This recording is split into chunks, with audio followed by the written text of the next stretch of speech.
my God. I want that just for life. As I'm like going about life, I can just be like, "Brr, brr, brr, brr," when people say really good things. That was like the Blues Clues version of an air horn. Brr, brr, brr, brr. This is about to be a weird episode.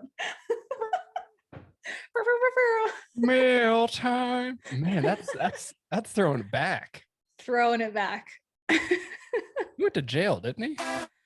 Something like that. I don't know. I don't keep up with Steve. I think original Steve had a coke problem. Well, I can kind of understand. I mean, he's talking to an imaginary dog. Yeah, all the time. Yeah. All right, let's do this.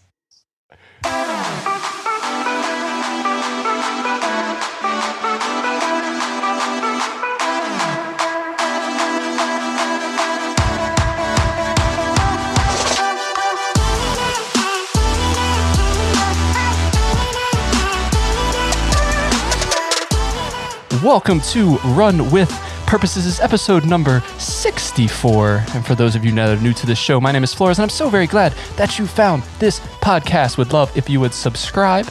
And as always, you can reach out to me on all the socials at flores.run. Hope everyone is having an amazing week.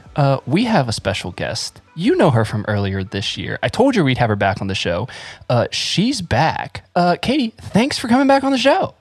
Thank you for having me. I feel like we were plotting out this plan from the moment that episode ended. We were like, all right, let's get it on the calendar. Yeah, we literally did. We were like, all right, what other cool things can we talk about? Because I think the conversation went really well. People loved it. It was the longest podcast episode I had done. And I was just like, this is great. We're just going to talk for like 3 hours. And even today, like we've already been talking for 25 minutes. And I was like, hey, we should probably start. Yeah, maybe we should push record. I don't know. There's just so many things to talk about. We have such a wide spectrum of things to talk about. And I'm just like the biggest chatty Kati in the world. You get me started. We already started talking about this. You get me started on the microbiome, and I won't stop for like an hour. Microbiomes. So. We're gonna get taught right now. We're gonna go to school, learn all about the microbiomes. Actually, we're not. If you want to know about the microbiomes, you better check out her fucking class. That's what I'm saying. Yeah. Sign up. Seriously. It's actually this episode will actually be releasing before the same day as your second week. Do you want to let's just plug that real quick?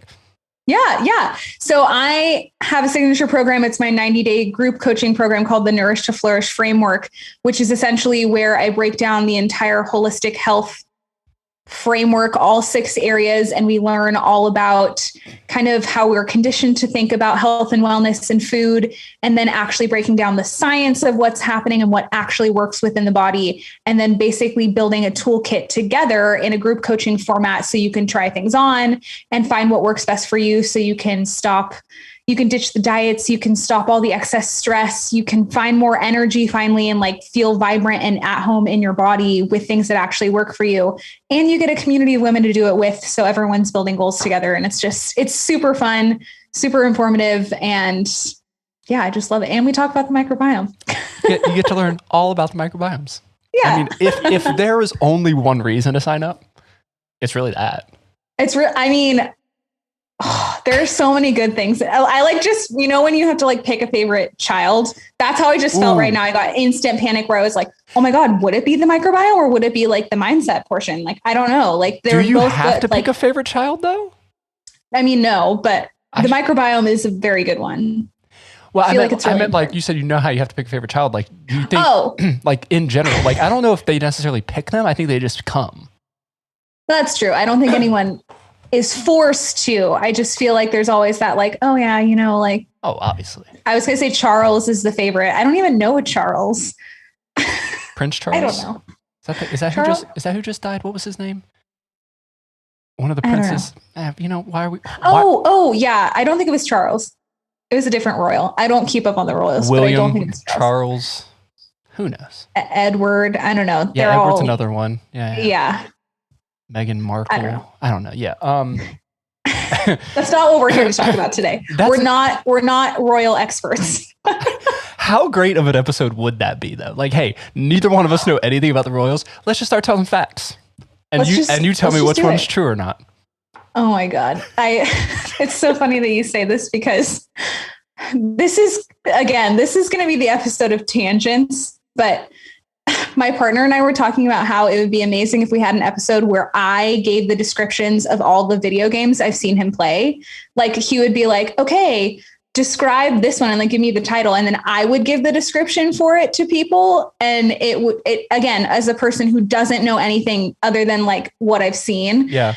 And it was just like the most entertaining idea of someone explaining something that they know nothing about. That is hilarious. I would watch that. Okay, I'll report back to him. Yes, you make that happen, and I will gladly watch hours upon hours of that.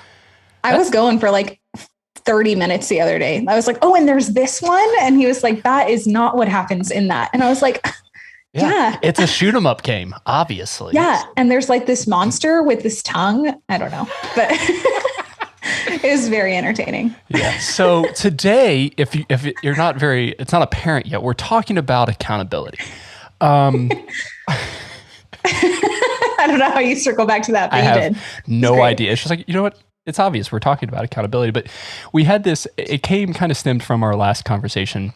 And then I had messaged you, you had posted something on Instagram, and I basically reached out, I was like, hey, here's our topic. Like, we need to talk about this. And we really broke down to accountability has there's a lot of different avenues we can go with it and kind of like what our thoughts were about it. So as you guys obviously have known already in the first 5 minutes of this recording, we're going to be all over the place. But I think in whole, our idea is still to come around this idea of accountability, and really accountability probably from a couple different avenues. So accountability to ourselves and kind of what that means and how we kind of learn this idea of accountability from growing up to becoming an adult. And then, kind of with our family and friends, like any boundaries and stuff like that. And then kind of from an accountability of hiring a coach or working with someone to kind of get you accountable in whatever those things in. And that's probably the kind of the way we're going to break it down. I just noticed, I think this photo is crooked. Doesn't it look crooked, this one here? I mean, it might be slightly ajar.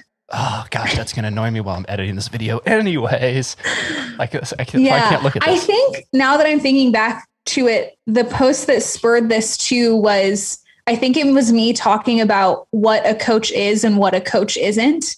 And that the coaching relationship goes both ways and it takes accountability from both sides. And then we were like, oh yeah, that's really interesting. Like it's because you have to have personal accountability, but then you can also seek outside accountability, and how are those different and what does it look like? And yeah, all of that. Yeah, so it's a very important topic. I was just trying to find that coach, that post that you said, but yeah, I think it's definitely a wide net. Like accountability as itself is a wide net, and you found a really good definition. What was the definition that you found for accountability? Yeah. So essentially, it's the willingness to be responsible for your own actions. So it basically like eliminates the time and effort that you spend on distracting activities or like unproductive activities that aren't related to like the growth and the habits that you want to make. So it's like holding yourself accountable to those things that you want to do. And like ultimately, accountability helps you grow your skills and your confidence, but you have to have the accountability to be responsible for those actions. Yeah, I got introduced to a guy today on Instagram. I can't remember his handle now that I think about it, but I think it's like I am value or I add value or something like that. But he had a post of saying like, what's your escalator thing? And the idea of when you make one small sacrifice and you kind of skate by on one thing. If you do this one thing here, maybe for one day it won't affect you. But if you do it every single time, if you take the escalator instead of taking the stairs, what are you missing out along that journey where those steps become so important with each step you're taking? And I think that's where your accountability stuff comes into play, where it's like, hey, if I kind of lax on whatever I'm doing, we talked about before we started recording, trying to grow our businesses and that sort of thing. Well, if we don't take the necessary steps and continuously do those and continue to try to learn and grow in that situation, we're going to be 5 steps back than where we want to be. And totally. And that can kind of cause some disruption in your actions. Yeah. This actually, I wasn't even thinking we were going to talk about this, but we're going to now because it's super important.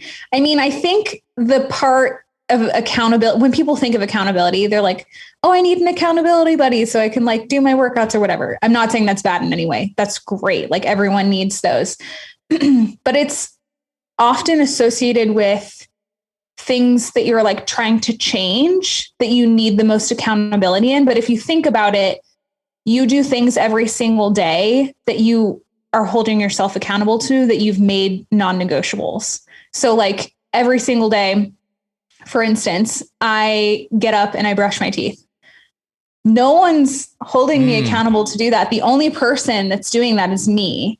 But at some point, when my parents stopped holding me accountable for it, I had to start holding myself accountable for it. And the great thing about whether it's personal accountability or someone outside of you holding you accountable, it's that idea that in order to create things that are default or like muscle memory for you, or to get like a little scientific, like in order to put things into the default mode network of your brain, which is the thing that's operating in the background all the time, that's like autopilot. You know, when you like go throughout days and you're like, I don't even know what I did. Like that's your default mode network making decisions for you all day. It's driven by the neural pathways that you're continuously going down, which are driven by like thoughts and beliefs and habits and those sort of things. So every time you do something repeatedly, you're building that neural pathway a little bit deeper to the point where it gets into your default mode network. And so you have to hold yourself accountable to a certain like extent before it becomes part of that default mode. Which is why the accountability is so important in the beginning when you're really trying to get like a new habit down. But if you think about it, the things that are in your default mode, you're still holding yourself accountable. It's just easier because you've done it over and over again, and it becomes like a non-negotiable. Yeah, I guess I never thought about it like that, because you're doing things. You do things so often, it's like you said, non-negotiable. This is something that I'm doing day in and day out because I've made the decision that this is important. And because I know this is important, I'm going to continue to do it because therefore I know it's going to get me to X, Y, and Z. I'm not going to have to go to the dentist every single week because I'm brushing my teeth every single day. Or it's something as simple as I walk my dog every single day because I don't want to clean up pee off the carpet every single day. It's like initially that was a pain in the butt. It's like, I don't want to get up at 5 o'clock in the morning to do this every single morning. But then it came to the point, it was like, okay, now I'm waking up at 5 o'clock. Like it's weird when I don't do it. Right, so you have these things, that, like you said, you kind of get into this default mode, which to the same extent. So you said, my parents instilled in me, or whoever instilled in you to do these kinds of things until it became default. And then all of a sudden you're an adult, and now you have just more things that you're kind of being held accountable for, whether it's holding a job to pay for rent, to pay for food, to take care of yourself. But I think we kind of lose it because, and that's where the accountability partner piece comes in. It can almost be a negative in some standpoints. Because if you think about it, our parents are technically accountability partners, making sure that we're doing these things. So once you separate that, you kind of have to be like, all right, this is on me. Like I can't blame anyone else for me not brushing my teeth except myself. So we can get into these bigger life issues where we're like, how do I handle these situations and hold myself to that standard without having someone come alongside with me? Because it's always nice having someone come alongside, but more often than not, those people aren't going to be on the same level as you are. They're not going to be on the same journey as you are. They might have different end goals than you will. We find this in like running all the time, where it's like, I want to run, we're both training for marathons, but my buddy is running 1.5 minutes faster per mile. And it's like, well, if he runs with me, he's backing himself off. If I run with him, I'm going to get hurt. And how do you we have these different things. So it's nice to be like, hey, did you run today? But if I'm expecting like the only time I'm going to run is when my buddy is with me, you're setting yourself for failure. Yeah. Yeah. That's a really interesting point too, because and this goes back to this accountability with yourself and accountability from external factors, because the whole point of having an accountability buddy is getting through that period where it's not like second nature for you to do something. So like you want to go running every single day, or you want to, I'm trying to think of another habit. You're trying to drink your water, that the amount of water you're supposed to drink every day. So you're like texting your accountability buddy and you're like sharing your water. The reality of that is that you're not going to go throughout your entire life texting your accountability buddy about your water. Maybe you are. I don't know. I don't know your life. But for me, not sustainable, not realistic. But the crucial thing is that a habit takes 66 days to build. I know a lot of people think it's less, but it's 66. It's quite a long time. And you need that accountability partner to send that reminder to yourself. And the goal is to then have personal accountability, to have those neural pathways like so ingrained at that point that then you're able to do it yourself. You're able to hold yourself accountable. And this is like, as you mentioned, like our parents were our first accountability buddies. Like they raised us. They made sure that we did not die. Like they were the ultimate accountability buddy. They were like, keep going, keep growing. And all throughout life, up until you reached adulthood, whether you like went to college or you decided to start working or whatever vacation you have, vocation, not vacation. Maybe you went on vacation. I don't know. Yeah, you do, you know, when you went on vacation for the first time, I don't know. You had all of these built-in accountability partners because you were learning so many new things. Like you were learning how to do these things. It's the reason that people put their children in sports is to learn things like teamwork and hard work and how to fail and all of these things that are really important, but you have to do them for the first time. And so they give them built-in accountability partners. They give them coaches and they give them teachers and they give them all these things because they've never experienced it before. And then you get to the point where you're an adult and then all of that goes away and you have to suddenly experience all the new experiences, try to build new habits, try to build neural pathways in your brain by yourself. And for some reason, there's like this unwritten rule that you're supposed to be able to do everything by yourself, which is crazy when you've literally grown up with built-in accountability for 18 years, maybe less, maybe more. But it takes a long time for some people to accept help and to accept that they might need someone outside of themselves to get that process of the accountability started so that they can hold themselves accountable, because it is hard to rewire the brain. It's not impossible, totally doable, but it is a challenging process. And sometimes you do need someone on the outside to help you do it. Yeah. I'm curious on your thoughts on this too, from the idea of, we had these these accountability partners, obviously our whole life, like we said with our parents, but we're taught almost in a way of to not ask for help. Like you said, it's do it yourself, like you grit through it. You can get it done. Me, myself, and I can get through this. I don't need any additional help. But at some point after you fail, because you're trying to do it by yourself, this thing kind of clicks of like, I need help. And it's weird because I think we're similar ages. I think in like our age group, we have this like, now it's okay to have coaches. It's okay to have these like people, these mentors, if you will, that have they've made mistakes as well. Maybe same ones, maybe different ones than you have, but you're looking to them for not necessarily like a semi accountability to make sure, hey, are you on track with what your goals were? But to kind of just give you something to bounce off, like, hey, you're not alone. I've also went through this, because I think that's kind of it works with our parents. Our parents were obviously kids at one point in time. They obviously had to grow up. They had kids, and then, they're able to help you. But when you separate from that, a lot of people come out of high school, college, or whatever the case might be, and it's like they don't know how to do finances. They don't know how to manage their life in general. I did not learn how to wash the dishes until my freshman year of college. I don't think I learned how to do laundry. I definitely didn't do laundry until freshman year of college, because I remember going to the washing machine, because my dorm was like 2 doors down from it. It was super great, super close. And I literally like sat there and I go, shit. Like I like what goes in first? Like soap? Yeah. I was powder? Like which one, and then which one do I buy? There's 1,000 of them. Which one is the right one? And they all have different things. And you're like, oh my gosh. But it's like, okay, no. And that's when your accountability, you go back and you say, hey, this is something new. This is not, and now it's second nature. Like if I need to go do the laundry, I just go do the laundry while I'm working and get it done. But I think, kind of back to my point, I was going off the deep end there again. But I'm curious on your thoughts of the idea of kind of this mental transition. I don't know if it's a generational thing or if it's literally like the times we're living in now with social media, because we have more access to people, of the idea of having coaches. Because like there are a ton of people that like they just coach. I mean, you technically are a coach when you're helping your clients and do things like that. So kind of what's that mindset shift, if you will, that's happening in understanding that asking for help isn't bad?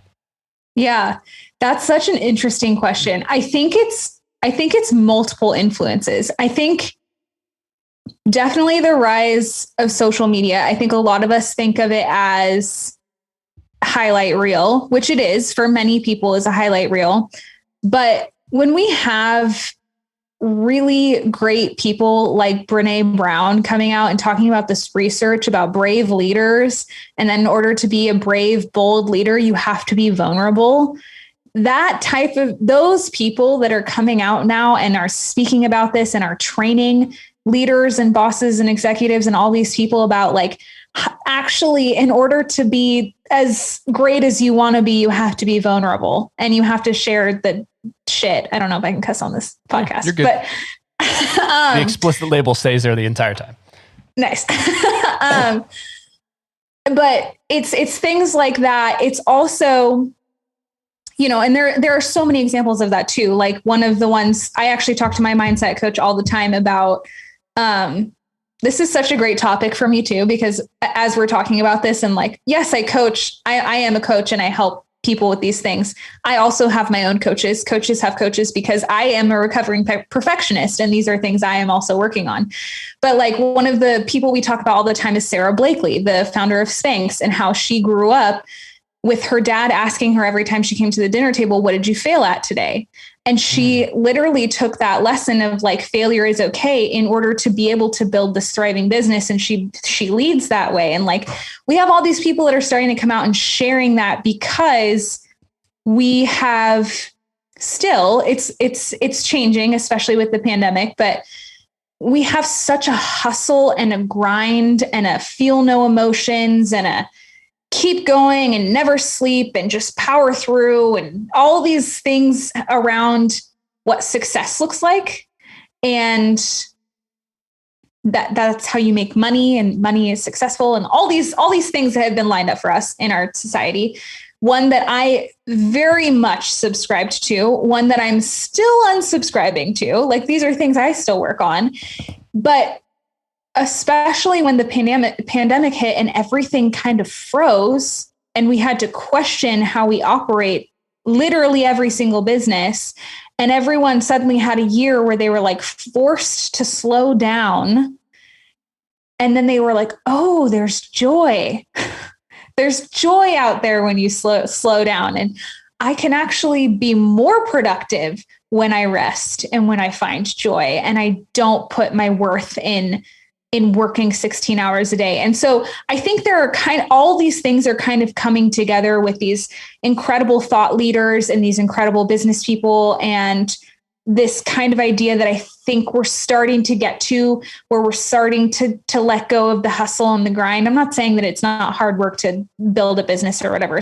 Let me tell you, it's incredibly difficult, but all these things are kind of coming together right now that I think are kind of making people stop and go, oh, vulnerability, rest, joy, not attaching my worth to how much I make or how many hours I work. Like all these things are kind of happening at the same time. And I really believe that like in order to be a good coach, we were just talking about this, that you have to show that you're also a human being and you're vulnerable and you have shitty days.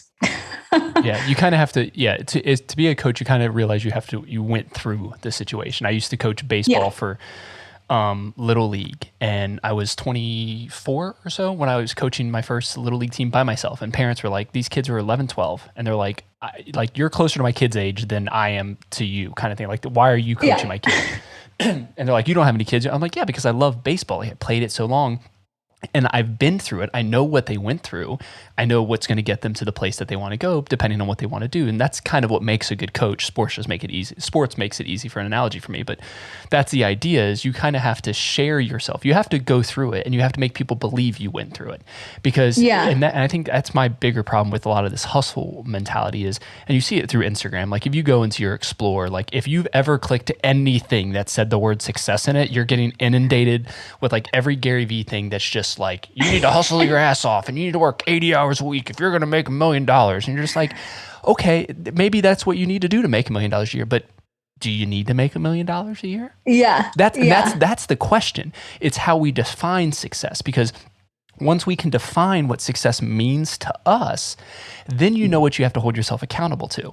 Obviously, if success to me is making $1 million and doing things, it's like, all right, I'm going to grind to get to that place, and I'm going to bring people alongside of me that have been through that same kind of journey or have that same drive, at least to hold myself accountable until I do these things. Word to the wise, you're going to get burnt out doing that shit. So the reason why those people are making money is because you're buying their books, and that's how they keep making money. They tell you it's a good idea to buy their book, and then you never do the thing. Side note. God, that shit bothers me more than you know. But you bring people alongside of you based off of what you deem as success. And that's kind of where, when you can peel back the layers and go, okay, down at the heart of it, COVID happens. I can't do these certain things. I realize, like, hey, I need some space. I need some time. And then realize, wait a second, these are the things that are most important to me. Like, do I need more money? Like, yeah, everyone likes more money, like, because money allows you to do more things. But at a certain point where it's like, it's just money. Like, it's just more things to do. And to me, it's about building the experiences and the relationships and that sort of thing. Like having these kind of conversations are more important to me than making more money or doing whatever. Because obviously, I don't have sponsors on this podcast. I charge myself basically to do this podcast between the gear, the cost that is to run it. But these things are more important to me than money and that sort of thing, is building the relationships and meeting new people and stuff like that. And I think that's the important thing, is finding your idea of success and then bringing people alongside of you that can kind of hold you accountable to that. Because I know I've probably done it with you, and you've sent things over to me where it's just like, hey, great job with this post, or great job here. And it's like, and I know personally, like, those things mean so much to me because I put so much energy into it. To have someone like react that way, I'm like, yeah, that's what I was hoping for. And that kind of gives me that reassurance of like, okay, what I'm doing is not for naught. It actually has a purpose. Yeah. Yeah. Oh my gosh. There's so much to like unpack there. I think to your point, to like this idea of success, which goes along with the theme of accountability, because if you want accountability, internal or external, you're probably striving for something, which leads you to like, what are you even doing? What are you even doing? What are you even doing? What are you even doing? What does she do up there? I don't even know what she does up there. I don't even know what she does in this office every single day. We see her in here. Microbiomes. I don't even know what she's doing. Microbiome. Sorry. Oh my God. Every time I like literally start picturing it. I'm going to make that a sound clip on my board. And then just random times in other episodes, you'll have to listen. It'll be Easter egg. It's just like microbiome. It's like, what was that? Nothing. Never mind. Keep going. Nothing. Just keep going. It's fine. Yeah. But this idea of like, what are you equating success to? And like, why are you feeling like you need to be held accountable in the first place? And this concept that I have been working on a lot lately that's been so transformative is that so many people are caught up in these to-dos, right? You have your to-do list and it drives literally everything that you do. And it's a part of that hustle culture, the grind, the 18-hour work days. Do you like how every time we say it, there's more hours too? The 26-hour work 16. Days. There's like 72-hour work days. And we lose sight of our beingness. And what I mean by that is that you can take two successful people and put them side by side. And it doesn't mean they did the exact same thing. Their to-do lists could be completely different. But if you look at the way they were being, that's where you're going to find more similarities. So it just maybe they were both being very consistent. They were being genuine. They were being vulnerable. They were being loving, like whatever the being words are. And the power in this is that a lot of people will try to strive for to-dos, or they'll attach themselves to these to-dos that they thought the other person was doing them, so I should do them. This goes for everything in life, but I see this a lot in the health realm too. And then they don't get the results that person got. And they're like, well, I don't understand why it didn't work for me. And it's because it took you out of the beingness. If you were like, how are they being? Oh, they're being super consistent. I'm going to be consistent. My goal today is to start by being consistent. And if you just start your day with a to-be list, and you let your to-be list drive your to-do list. So I'm going to use another example, loving. Say you woke up and you're like, today I'm going to be loving in everything that I do. I'm going to be loving. You walk into the kitchen, you drop your cup of coffee on the ground. It shatters. It gets all over your shoe. It's a mess. And you're like, what would a loving person do right now? Well, it was my partner's mug, so I'm going to go buy them a new mug and I'm going to pick it up. And, I really deserved that cup of coffee today. It's really something that brings me joy. So I'm just going to make myself another cup of coffee because that's really loving to myself. And then it's loving to my partner because I solved that and I cleaned it up. And a loving person would give myself grace and not be hard on myself. And they would also give myself grace and that it's going to take me like 3 extra minutes before I can go do the next thing. And you automatically probably shifted out of that immediate reaction that most people have, which is, oh my God, there's coffee everywhere. I've wasted coffee. This is taking so long. I'm so stressed. Of course this would happen to me today. But like you start spiraling. But because you're focused, because you have so many to-dos to do, right? That was a to-do. It's slowing you down to get to the other to-dos. You have another to-do added to your list. Yeah, there's like 7 to-dos in there. Like, oh my God.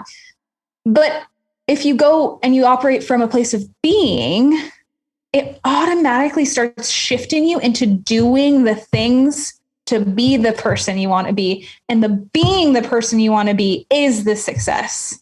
It's not the external things. It's not. Everyone thinks it is. Those things are really nice, but they will come when you're being the person you want to be. I absolutely That's super powerful. I love that. I've never heard of it put that way, but that makes perfect sense. I wrote down like consistent, intentional, like all of these things of if you're being this certain way, you're kind of projecting the final image, if you will, of kind of what your goal is. Because if you work on this being, then again, it goes back, you find people that are accountable to help you hold you to that being, because we talked about it for literally before we were recording of, wouldn't it be great if there was just a checklist of, hey, if you do all these things, you'll be successful on social media?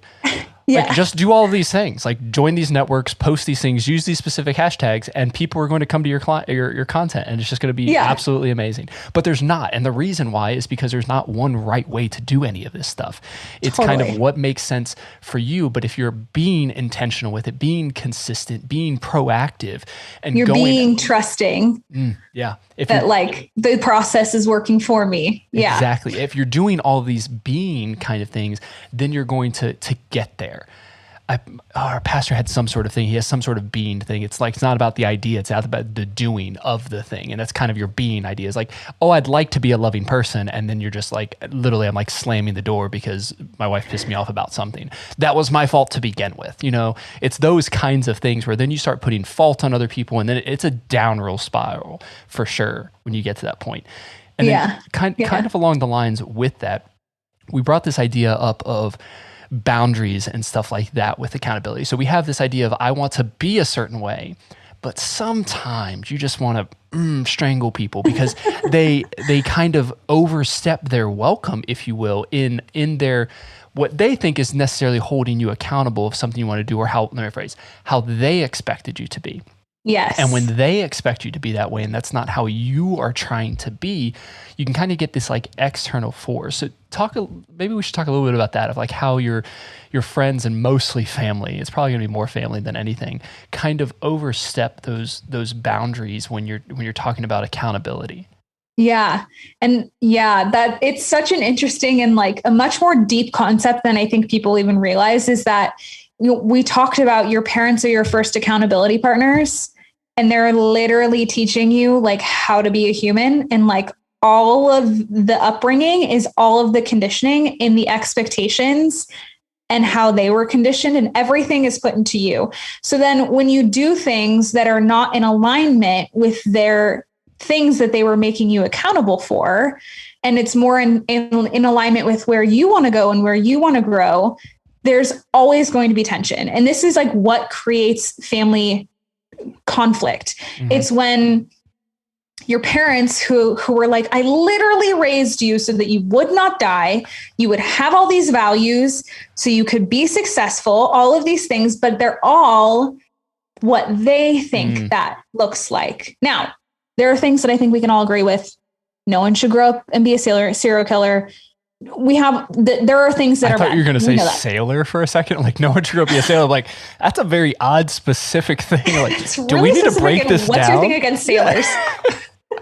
No, serial killer. There are things that are bad. Yes. But if it's things like, let's say you want to build this habit of a really clean house.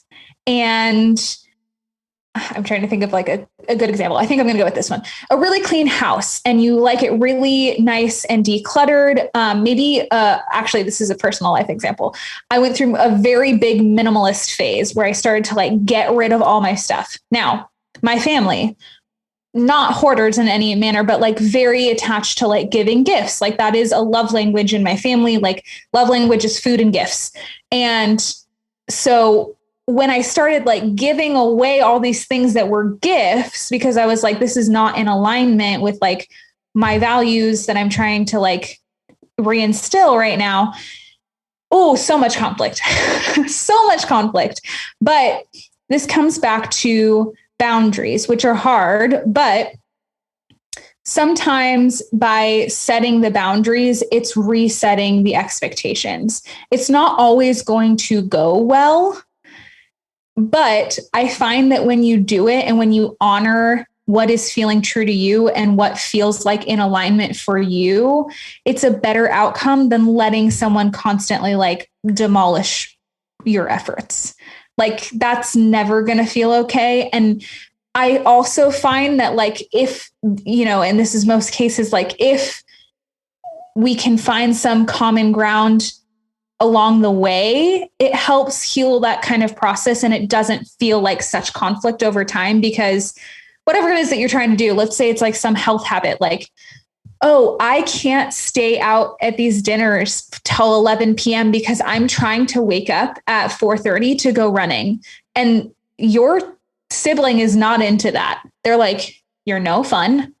You never stay out with us anymore. This is like, what is this the kind of person you want to be? And then it's immediately like, I'm trying to run. I'm trying to, like, you can just like hear it happening. And immediately when you're like setting the boundary and you're like, you know what? I'm sorry, you don't understand the value of this right now. Like this is something I'm really working on because of XYZ. My why is this. I think we talked about my why in the last episode. And I understand that you're not gonna understand that right now, but like that is my boundary. And if you would like additional quality time with me, like this is when I can do it. And like, that's kind of where you kind of have to like meet in the middle with family. But then like over time, let's say you've gotten up at 4:30 every single day and you've ran and it's a month later and you're feeling amazing and you're showing up better. They're gonna notice it. It's that thing like when someone's actually like glowing because they're in alignment with the person they want to be. You'll find common ground there. And then all of a sudden you've inspired that person to, maybe it's not running, but maybe they started going for walks, or, it's just little things that like in the moment when you can't align on the values and you have to put boundaries down, it's always hard.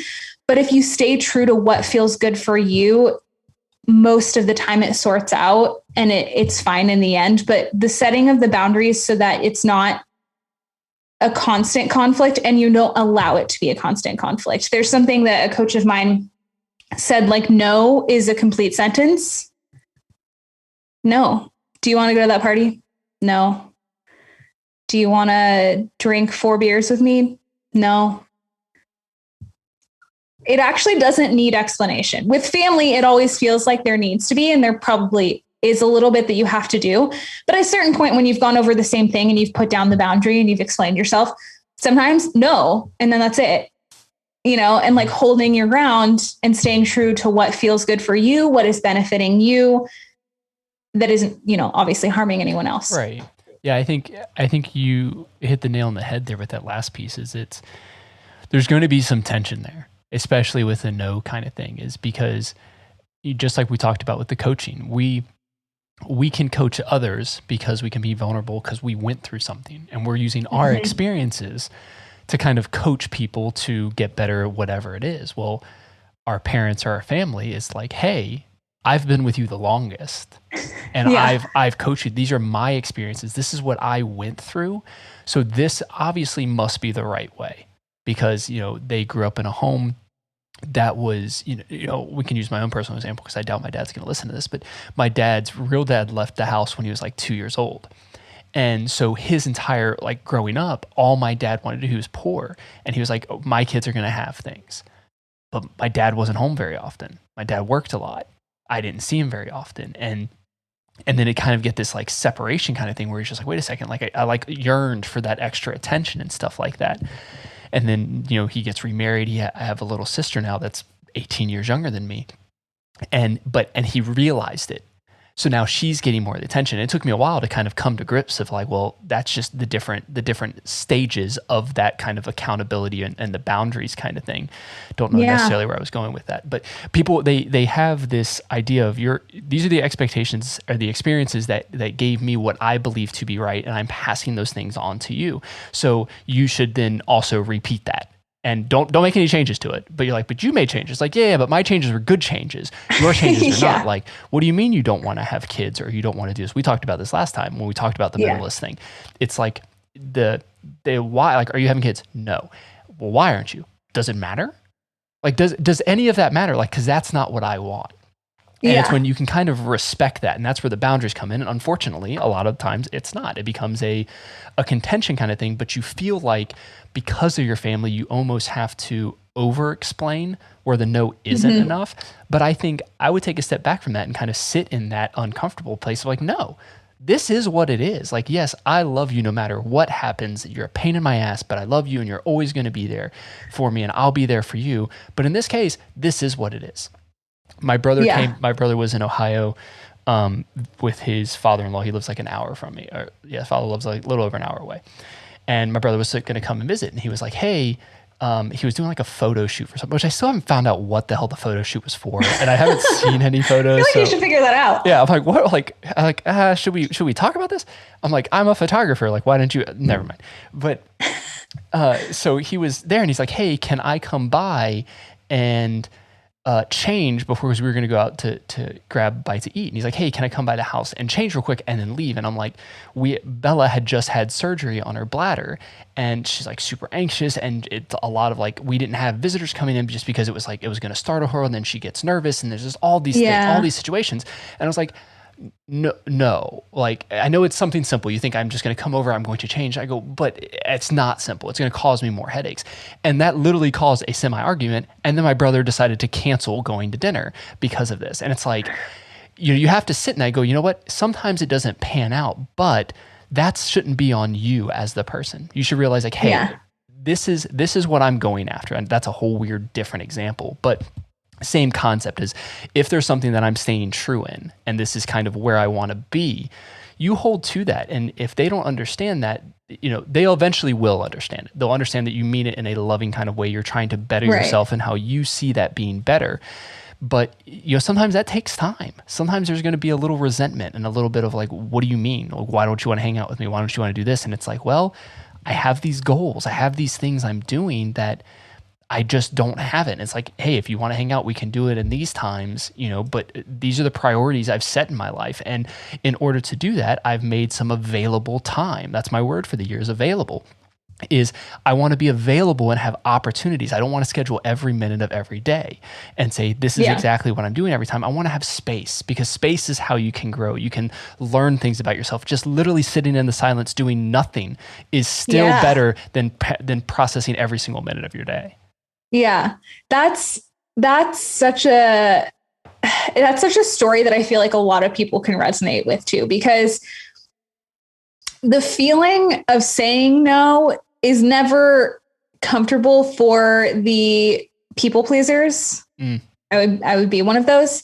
It's just always kind of a tough situation to be in. And when you are doing the self-accountability where you have to say no to something in order to be accountable to yourself and the things you said you were going to do, the way that has been helpful to reframe that no, because no feels negative. Like, we've been taught that like, if you say no to people, like, you're not being helpful. You're not, oh, you told them no. Like, why? Like, what are you doing? Like, you know what I mean? But when I think about when I say no, I'm saying yes to a bunch of other things. Every time you say no to something, you're saying yes to something else. So by saying, no, actually, you can't come over and change in my house, I know it's a 2-minute thing, you're saying yes, that you're not going to upset the whole situation with your dog. Like, it's just like, you're saying, yes, I'm caring for you the best way that I can. And like, you know, for you in that moment, because it was like literally like a medical thing, you're like, well, yeah, of course. But with things that are like a little bit more intricate, like, no, I don't have time today to come run that thing to you that you forgot. Those get me. Those get me, especially as a person who works from home. Like, every time there's like a situation like that where it seems like I should have the time and space to be able to do this thing, yet I'm in the flow. I'm working on a presentation. I'm in the middle of recording, whatever I'm working with a client, like whatever it is. When I have to say no, I have to be like, because I'm saying yes to this. Because if I say yes to that, I'm going to feel really bad about not doing these other things. So like opportunity cost of each side. Like, by saying no, you're saying yes to a lot of other things. And a lot of the times you're saying yes to the things that are more in line with who you want to be. Yeah. That's so good, because there is the flip side of that. Like, that makes perfect sense of you only have so much time. You only have so much attention. And when you're trying to divert that attention, you are saying no to something. If you're saying yes to everything, you are saying no to some things. You just may not realize it yet. You're saying no to sleep. You're saying no to joy, to peace, to relaxation, to relationships. Silence. Yeah, to silence, to just to your own thoughts. Yeah, to like just being. When you're saying yes to everything, you know, a funny example of that when you were saying that is the movie Yes Man with Jim Carrey. I haven't seen it. Oh, it's the idea is he was kind of like a negative Nancy, and he found this lady. She was like a hippie-ish kind of. Oh, who was it? It was another famous actress. I can't remember now, but it basically was like for 24 hours. I think it was all it was say yes to everything, or maybe it was a week or something like that. Say yes to everything, and basically no matter what it was like yes, like I'm gonna ride this scooter, I'm gonna skydive, or I'm gonna do what I can't remember all the things. But then it came to a point where he realized, like, wait a second, saying yes to everything isn't good, because you're gonna come in situations where you're like, no, like I'm going down. This is my yes plan. I want to say yes to these things because I know it's gonna get me where I want to be. But if I don't say no to this thing, it's gonna divert, you know, and then what happens? You're not going the fastest route. I mean, that's life in general. We're going in a route, something happens, we have to divert. You're just trying to minimize those diversions, because the more diversions you have, you're never going to reach your goal. And then it goes back to what our success kind of aspect is. And then again, into accountability of, if we're not holding ourselves accountable and saying, no, these are the things that I am going to say yes to. I am prioritizing time, saying these are important. You know, whether it's actually items of growing business or things like that, or just family. Like, I am super important. I've been trying really hard to get better at it, but it's like, hey, when 6 o'clock comes, I'm not working anymore. I'm closing the laptop and I'm just not going to work anymore. If there's something super urgent, if there's something super urgent, more than likely wait. No one, knock on wood, where's my wood piece? No one's literally going to die if I don't get a piece of work out. So why is it that big of a deal? Why do I feel like I have to, people pleaser? Why do I have to feel like I have to get to it right away? Like, nope, it's super important. Like, they're counting on me. You got it, Bob. I'll get it done, you know, whatever. And it's like, why do we feel that way? Whereas we need to separate that. We need to say, no, this is what it is. And the laptop is going to close and I can deal with it tomorrow morning, because it's not that important in the grand scheme of things. But it's hard, like you said, as a people pleaser, to realize that those small things that may seem small to other people are actually still making impacts. They're diverting your path of the goal you're trying to attain. Yeah. It's so powerful too. And it's mindset work. It's about navigating expectations and communication with the people around you all the time, which it's always changing. It's always evolving. It's something that you literally have to work on every single day. And the first thing to do is to get really clear about what you want and where you're going. Like you were saying, like I'm prioritizing all these things. One of the things that these tools that I've learned that's really fun to do is, in order to create priorities and then to create beingness and to-do lists, you write down your top 3 priorities. So I have a whiteboard here. You can't see it, but my top 3 priorities are up there. But the first one is my thriving health, my own health, because if I don't have that first, I can't show up in this world. An abundant business. So anything related to growing my business, helping more women, and then loving relationships. So anything to do with my partner, my family, my friendships, connection. And those are my top 3 priorities. So anything that does not, like when I'm making any decision to do anything, if it doesn't hit the category of hell yes, it's supporting one of those things, it's a hell no. And like, it's just, that's it. It's a hell no. It's either oh, hell yes, that's supporting that, or it's no, I'm not doing that. And when you put it in those very like simple terms of like, if it's not a hell yes, it's a no. Yeah. It becomes very clear very quickly. And then it's just talking through, again, communication, boundaries, expectations, those things that keep you accountable to yourself. Or if you need that outside help, having someone else help you with that accountability until it becomes second nature for you. You said the hell yes to the no thing, and the first thing that came to mind was a John Mayer lyric of anything other than yes is no. And that's actually like, that's the exact thing we're talking about here. Yes. It's a whole nother, like, I think that's in Friends, Lovers, or Nothing. So it's a whole nother issue. But the idea of if it's not a yes, it's a no, period. And that can happen to things. You're like, oh, well, maybe I'll say, no, it's no. And if you are a little more strict with that, if we go back to like the boundaries aspect of this whole conversation, if you're strict in not having this like gray area, well, like this fits or this doesn't, then you kind of set yourself up for better expectations from the people you're talking about. Like you said, expectations to understand that like these are, though he's hard after, she is hard after this thing. This is not going to align. I'm not even going to bother with it. But if you're like, there's that little gray area where you're just like, oh, maybe it is, maybe it isn't. And again, that's not saying you shouldn't have flexibility in what you do. And, right. You know, don't have the snack or don't have the fun or don't do whatever. It's the idea of what's your main purpose and goal. And if this is actually going to be a diversion, then it should be no. Period. And that really should be, I like the hell yes versus hell no. Like that just makes perfect sense, because it gives you think about it, it needs to be 2 extremes. And it's like, I'm all the way over here. And if I'm not 100% in this, then it's not. It's wasting my time. Why am I dealing with it? Why am I putting my time, energy, effort, and all of that stuff into this piece that's not grabbing me there? Yeah. And it's also this thing of going way back to the original spot in our conversation about what spurred this interview was when I was talking about what coaching is and what coaching isn't. It's actually about reflecting what the other person already knows intuitively inside of them. That is my job. Like yes, there are many things that I can teach you. Don't give the secret away. I'm giving it away. There are so many tools. There's literally, I don't even know how many videos I've shot now with tools, 35 videos of all the science behind what actually is happening in your body. All of these tried and true methods of how you can manage your stress levels, all of these things. But it is individual to you what actually works.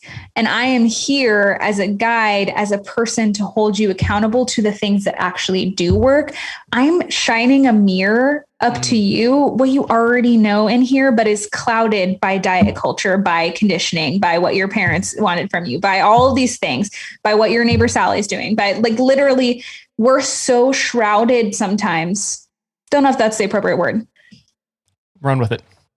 In all of these external things that are telling us what we should be, one of my least favorite words, stop shoulding on yourself, that sometimes we just need someone to help us like uncover what we intuitively know.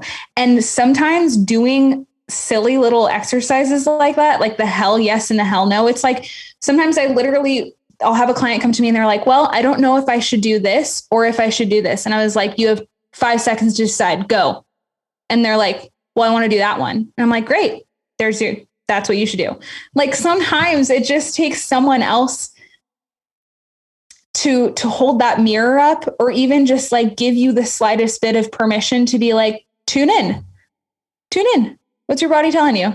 Like, and that's honestly why this is so rewarding, is because I get to work with women to help take away all of the freaking pressures. Like Glennon Doyle wrote that book recently, Untamed, about like all the pressures women have and like how she like came out of it. And now she's like this untamed thing. Everyone's trying to tame us into being something that we're not. And when you like can take that away and actually live a life that you want to, it's like, it's crazy. Sometimes we don't even know the things that we are capable of, health, business, relationships, or otherwise, because we're being held back by limitations that we're creating for ourselves.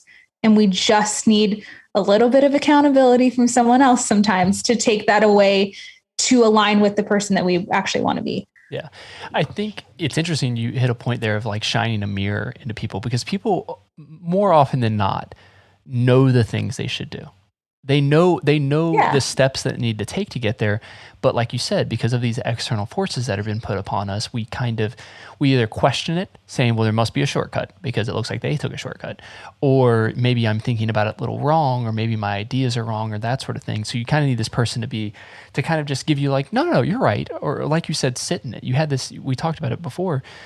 You said, someone was saying, hey, I feel uncomfortable when I'm not using this app.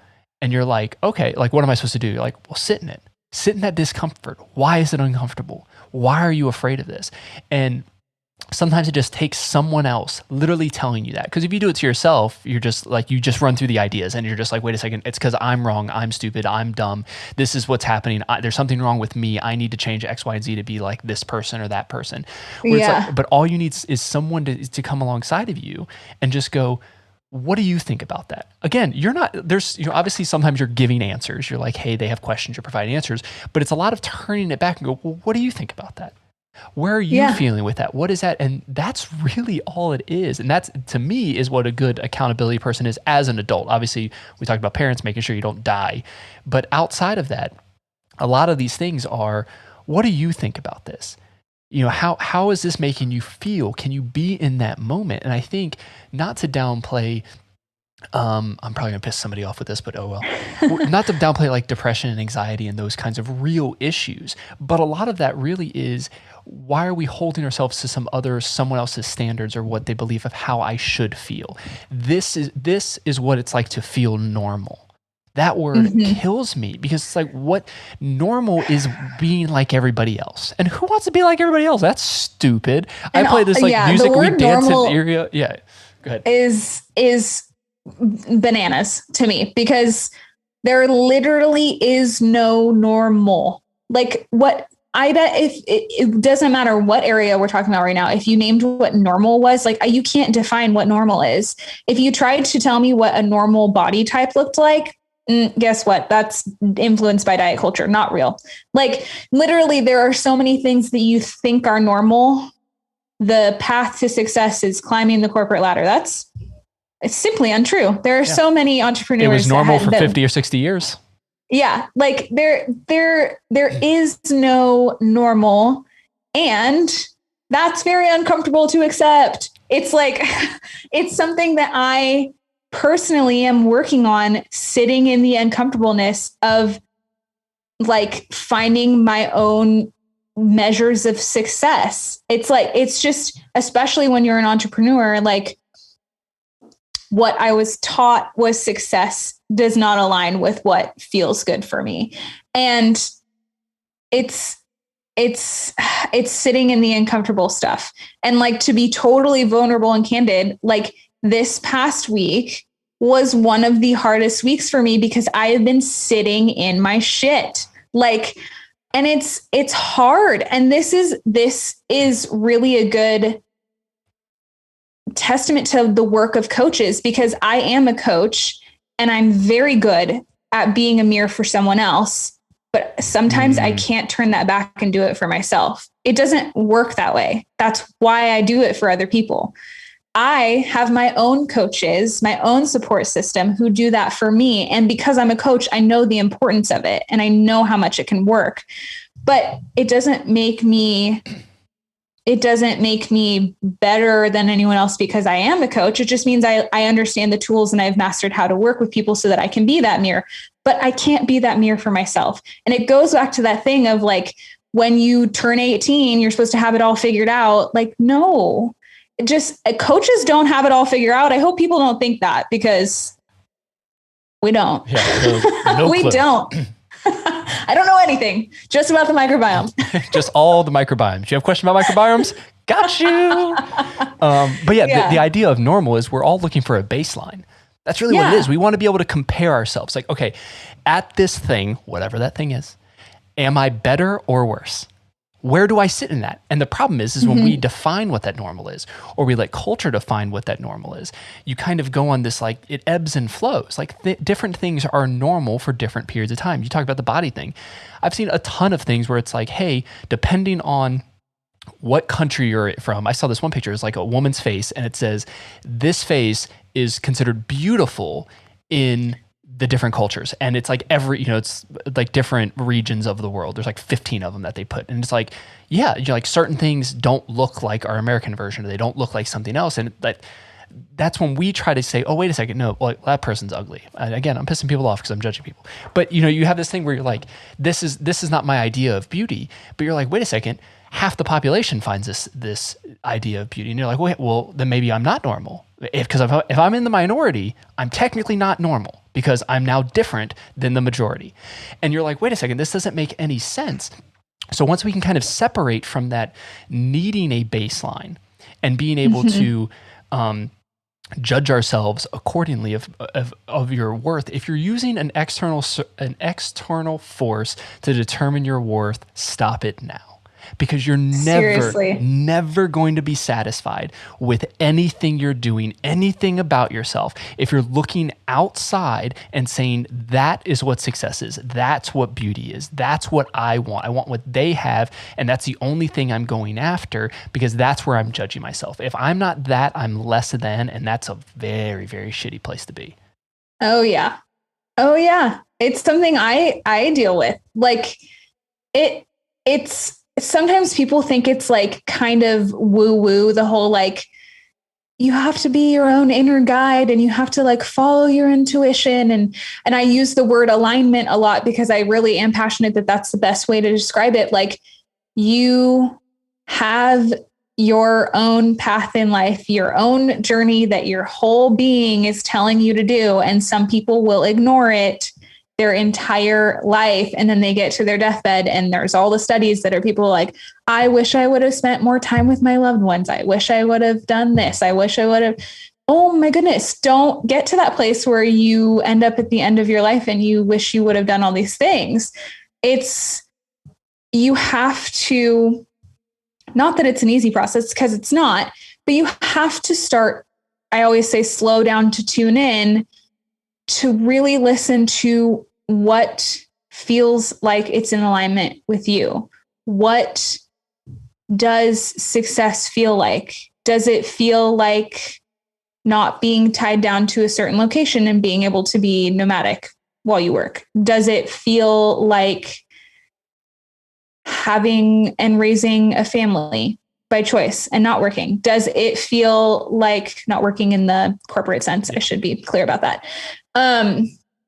Does it feel like volunteering an X amount of hours a year? None of these things have to be linked to the monetary or capitalism kind of culture that we have taught ourselves to be as successful. Does it mean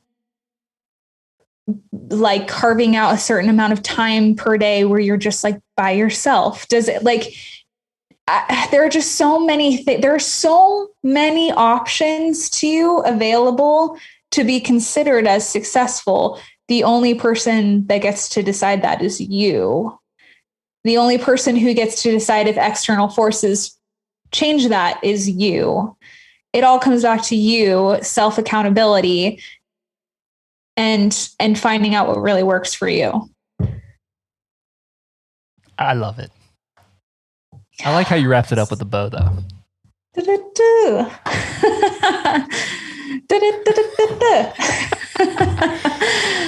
Yeah, we'll just end it there because again, we could talk for another hour just about anything else we wanted to, but I'd rather not. I'd rather just have you on again. We'll just make it a recurring segment, and it's like, what are Katie and Jonathan going to riff about for 20 minutes that everyone's like, wait, what is the topic? And then we're going to talk about it. Yeah, they're going to be like, I don't actually know what the topic was this week. We talked a lot about the microbiome, yet I don't know anything about the microbiome. Maybe I'll just title this episode Microbiomes. But the description will talk about accountability and see what people will be so angry. They'd be like, I literally didn't learn anything about it. I don't understand what kind of trickery this is. I'll change my podcast type to science. Seriously though, if you actually are angry right now, you can just DM me and I'll tell you all about the microbiome. Speaking of DM, how can folks get in touch with you? Yes. So you can find me on Instagram at katie.vanloo. I'm sure it will be in the show notes.